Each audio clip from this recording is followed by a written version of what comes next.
xo'jayinim 2018-yil o'tgan. Endi sharoitimiz dunyo og'ir, qiyinchiliklar bo'lib turadi. Bu turdan belki girija qo'yaman. Umuman bir kilo yuk ham ko'tara olmayman. Ko'tarmagin degan. Katta qizingizni turmushga berdingiz shunaqa? Kalilinga berdim. Tuqqandan keyin xo'jayinni urib, qovurg'asini sindirib qo'ygan, 3 ta qovurg'asini. Shu bilan olib kelib olganman. Qo'limda 5 oy chaqaloq o'g'lim ajrashganimda. Nimaga alimentga bermadingiz? Uyimizda ikkimiz yo'q. Xo'jayinim bir ikki do'qib saqlaganiga to'g'ri tuqqanman. Chunki qovurg'amsini haydaganman. Chapdan 3 ta qovurg'amsini. Endi psixiyatr yemaganmiz yeridan biz urmagan rahmatlik. Birinchi xotin bilan yarashib olgan. Yarashib olib boshqa uy qilib bergan, yashaydi. Nima deb ajrashdi endi siz? Nima deb urdi?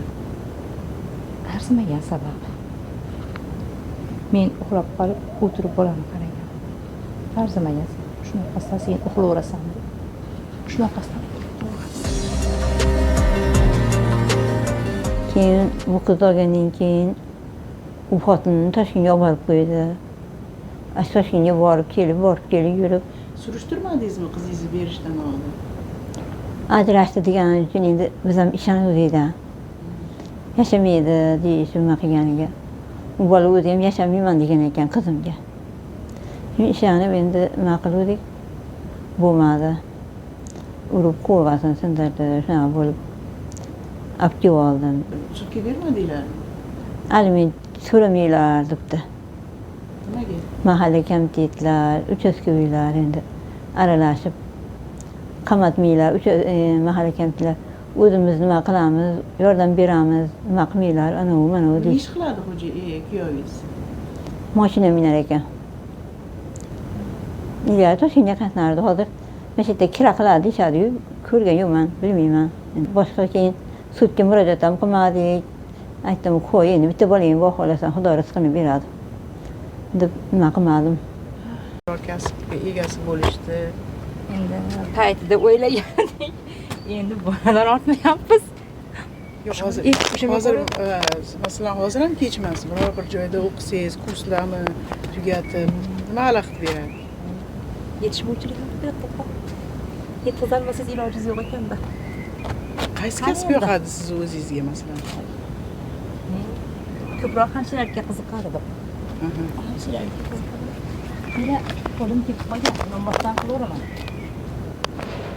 Men o'qishni bitirganimda 9 bazada o'qiyotganimda mendan keyin o'g'il ukam bor edi. O'sha og'rib qolgan.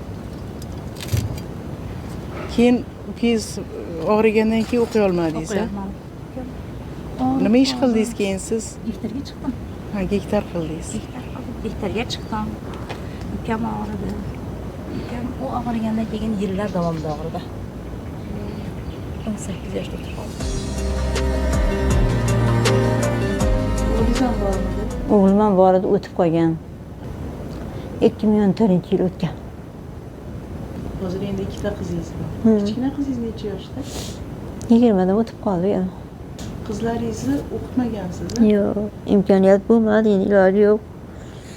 O'qitolmadim. Nima ish qilishadi hozir? Erta ish bo'lib qolsa, nima qilishadi?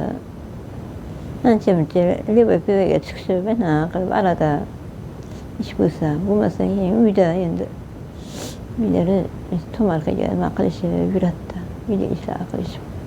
Kuzda ishladim do'konlar. Qishda uyda bo'lib qoldim. Qishchi uyda bo'ldim. Bolalar puliga dokument topshiraman. Hali topshirganingiz yo'qmi? Topshiraman. Endi bir ikki marta qaytdi. Endi olyapman endi to'g'rilab berishdi. Hozir tirikchiligimiz endi shu onam pensiyasi, o'g'limning bolalar puli. Qancha oladi? 200 mingdan oshiq oladi bolaman. Onangiz pensiyasi qancha? Onam 9 ming oladi. Shu bilan tirikchilik. Shu bilan tirikchilik qilyapmiz hozir. Endi ish bo'lib qolsa men ishga kiraman, ish bo'lmay qolsa uyda qolaman. Hozir qanaqa muammoyingiz bor? Endi hozir uylarni nima qilsam deyman. mayga bir naga sovet qilsak deyman.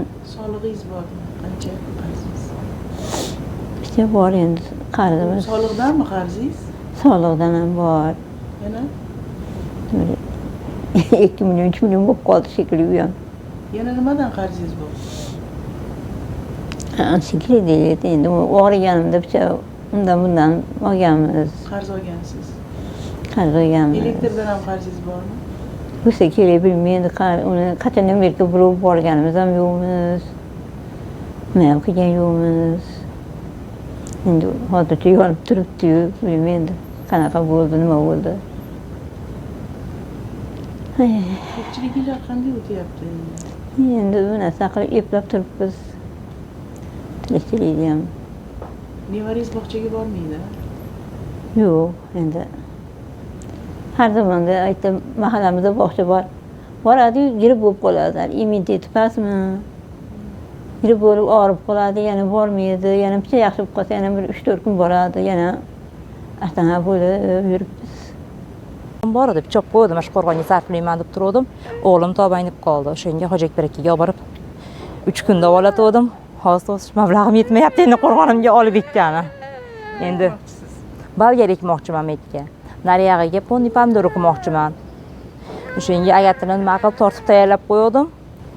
Bu yog'iga endi balgar olib kelib balgar ekaman. Endi picha mablag' qilib olsam, Oldingizmi? endi kech qoldim ama. Kech qoldim chunki farzandim og'rigani uchun iloji yo'q, endi bolaga sarflaysiz opa. Yomonmi, yaxshimi, qing'irmi, qiyshiqda erkak bo'lish kerak. Dadam borda bunchalik qiynalmasin. Mahalla faollari, hokimiyat tomonidan bu oilaga yordam berib, kambag'aldan chiqarib yuborish harakatida biz, lekin hali bu ishlarimiz davom etyapti. Iloji boricha sog'liqlardan xo'rab turibmiz, lekin bu ko'payapmiz. Sog'liqda shamollash tomonlarida muammolar bor. Ijtimoiy xodim tomonidan davolash imkoniyatlarimiz ham bor. Davolasa buni ham tezlashtirib harakatni qilamiz. Orzular bor-ku, endi bu yog'imizda imkoniyat bo'lmagandan keyin iloji yo'q. Boriga shukr qilib o'tiraveramiz endi. Alloh berganiga nima qilib, qanoat qilib. Qani yo'q, ilojim bo'lsa shu uylarimni bitkizsam, remont qilsam. Men ham odamlar singari o'tirolmayman.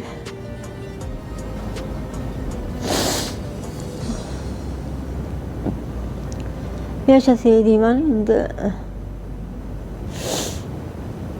Ya'ni o'zingiz aliment olishni xohlamadingiz? Xohlamadim. Chunki o'g'il bolaga ega chiqadi topa. Yettiga ega chiqadi o'g'il bolaga. O'g'il bola 18 ga kirganda oyoqqa turaman degan paytda bolamga minus bo'lib qoladi. Atak o'zi ko'rgani keladimi hozir xo'jangiz? Har zamonda kelardi endi. Narsalar olib keladimi? Yo'q, quruq kelib, quruq ketadi. Kelganda ham quruq keladi. Qaynam yo borib ko'rsatganda ham yana qaytarib deganda quruq. Qolib kelmaydi. Mayli, narsa ham kerak emas. O'shaning uchun kerak emas. O'shaning uchun kerak emas. Aliment xohlamaysiz? Yo'q, xohlamayman. Aliment kerak emas. O'zim boqaman. Rizqimizni bersin. Bo'ladi. Bolamga xudo xolasa hammasi yaxshi bo'ladi.